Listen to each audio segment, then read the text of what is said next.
Good morning, or at least it's morning for me. I don't know when you're watching this. I wanted to add this short video on Marianne Warren's argument about IVF. And I've made some notes here, so if you see me casting down, it's because I'm double checking that I'm covering everything here. It's actually not a very complicated problem. And, Marianne Warren's not the only one to address this issue. Actually, a few years ago, the textbook I used had a similar article with the same kind of argument by a feminist named Susan Sherwin, and I thought it was brilliant. It's a little off-putting to people because of the kinds of large-scale feminist attacks on what we would call a patriarchal society. And on one level, I think you just have to read that. I think you have to encounter that and at least take it on face value that some people have serious objections to how our society is ran. Now, after that, I don't really care because we're not talking about that. I think there are some other things we really need to address in this. And one of them, if you really notice, just a quick connection point, early on in the section 2, she makes a point similar to John Robertson that really, in terms of procreative liberty, abortion and contraceptives just is on the same scale as these new artificial reproductive technologies. And she makes a fair point that if we're going to keep talking about what's dangerous and possibly damaging or harming, okay, that's fine. But it's true on the other side. If we really want to lay claim to liberty, we're just going to have to own that. I think where she sees the genuine problem with informed consent and harm might be in the case of, again, a patriarchal society where it isn't necessarily true that a woman can truly grasp everything involved in this. And again, without going into the whole feminist critique, I think you do have to look at power relationships, knowledge, and consent. And we will be doing that again later in Unit 3. That's a pretty standard argument that I'd like to get into. One thing that I think is interesting too, and actually she glosses over, I've got a little mark here, and it's interesting that it's a glossing kind of statement. One of the things to bear in mind about IVF is the way it is produced and marketed to people. And I may have mentioned this in another video, but this is a good time to think at sort of macro level concerns in our society. That notice who we market these technologies to, and notice where these clinics and facilities are located. They're not in urban areas, they're not in inner cities, they are out suburban, and they are out in a particular environment. And part of that, you can look at it from a business model and say, well, you locate where your business is, right? Location, location, location. You look at money and who can afford it, location, location, location. True. So basic business models, that actually is sound, that makes sense.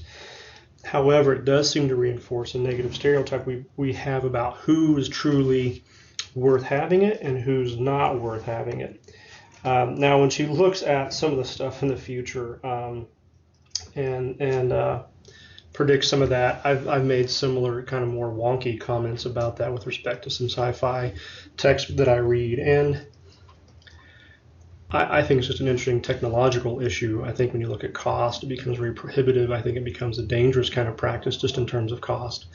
Particularly when you link it up with a technological imperative, meaning once you establish a technology, like, oh, we have to do it, and the cost is exorbitant, so then it becomes very exclusive, and I think that feeds in this whole societal critique she has.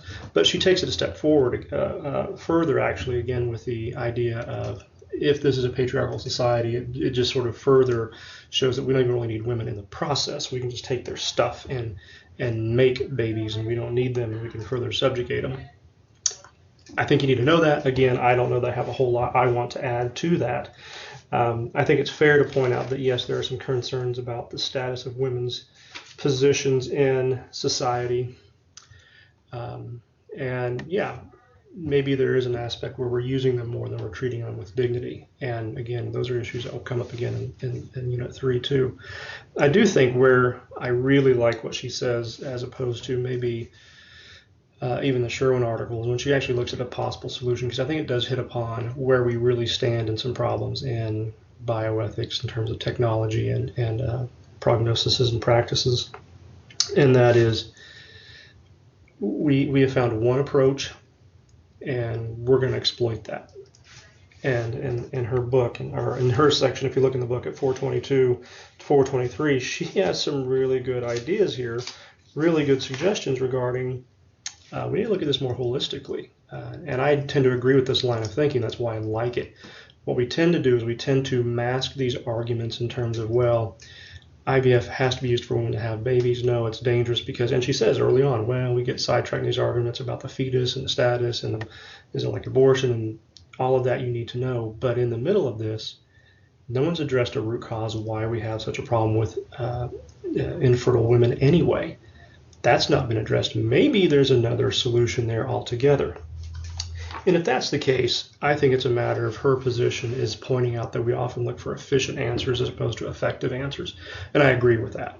And that's one of the reasons I want you to read this essay. It's not so much about the feminist critique so much as she's really sharp and she's got a good point to make. And I think we need to pay attention to it. Now, I will say, given that she's gone on to this feminist critique, she does skirt over a lot of the issues that do traditionally come up with IVF. She mentions them, but sometimes we don't see the vast issue with them. The exorbitant cost, typically not covered by insurance. Some do. It depends on the state and the insurance companies in the state. The probability of success is extremely low. It's getting better, but you wouldn't make an investment strategy based on the numbers given by IVF clinics. And yeah, at the end of the day, there is the question of what is the status of a fetus or even an embryo, because part of the practice in IVF is if a woman is impregnated and she has more, let's say 4 of them take hold, implant, for her protection and the protection of however many you want to keep, they will do a selective reduction. And a selective reduction is just code for an abortion. We will remove 1 or 2 of those so that the other 2 can go to full term safely, and so can the mother. Again, IVF is a wonderful tool, but it does carry with it some biological concerns or bioethical concerns regarding the fetus, cost, probability. But some of her concerns, even though you may not agree with the feminist critique, she's pointing at the right solution. We tend to go to efficient instead of effective answers, and we will actually talk more about those kinds of problems in Unit 2.